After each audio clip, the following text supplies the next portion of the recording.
Let's be honest. Not having friends is not an accident. Nihilist Penguin knew this too. Most of the time, it's the result of psychological patterns and behaviors that make genuine connection almost impossible. This isn't about being introverted or shy. It's much deeper than that. Here is the psychology of people who end up walking alone even when they don't want to. They overanalyze social interactions. People with few friends usually think too much.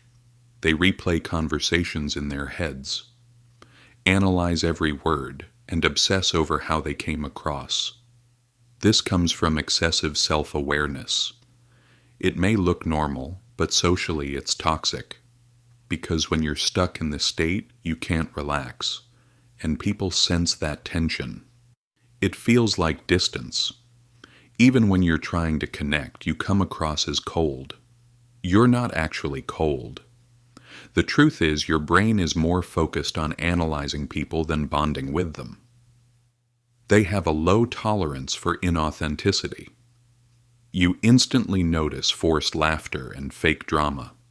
Once you see it, there's no going back. Psychologists call this high social perception, and it's common in people with advanced emotional intelligence. But there's a dark side. When you see the truth behind people's behavior, you stop playing along. You don't fake interest. You don't pretend to be impressed. You're not rude. You're real. But realness makes people uncomfortable. They interpret your silence as arrogance, your independence as pride, and your disinterest as superiority. That's why they avoid you. They are highly self-sufficient. Most friendships are built on small dependencies, shared emotions, mutual reassurance, or constant contact. But people with few friends don't really need these things. They regulate their emotions internally and solve problems on their own. In psychology, this is called emotional self-reliance. On paper, it's strength. In practice, it's isolation. Because human connection thrives on vulnerability.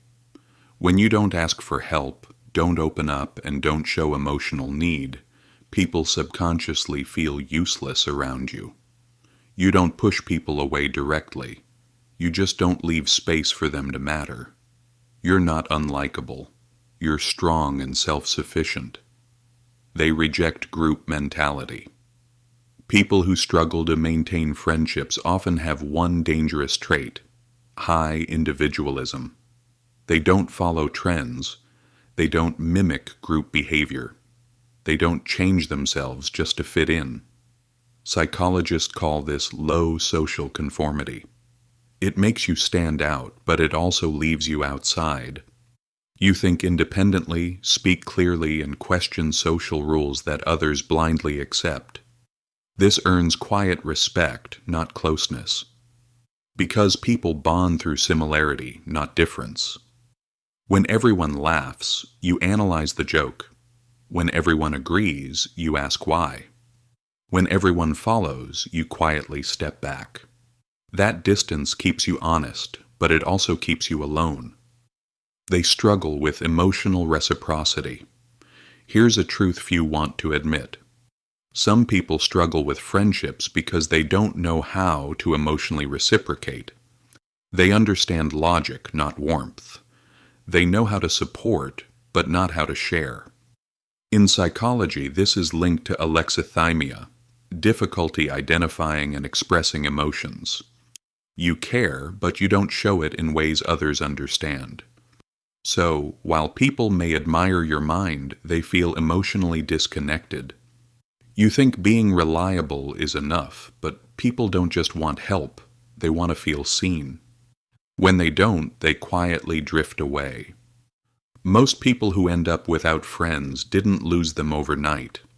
They lost them gradually through small patterns, replying late, not showing enough emotion, not pretending when everyone else did. In a social world full of emotional noise, they became too self-aware, too distant, too sharp. But here's what people miss. Not having friends doesn't make you broken. It means your mind values truth over belonging. You can't fake connection. You can't dilute your personality just to fit in. That's why you stand alone. Not because no one understands you, but because very few can truly match you. You don't need to change your personality. You need to understand it. Because once you see how your traits shape your connections, you stop asking, "Why don't I have friends?" And you realize this. Not everyone is built to understand me.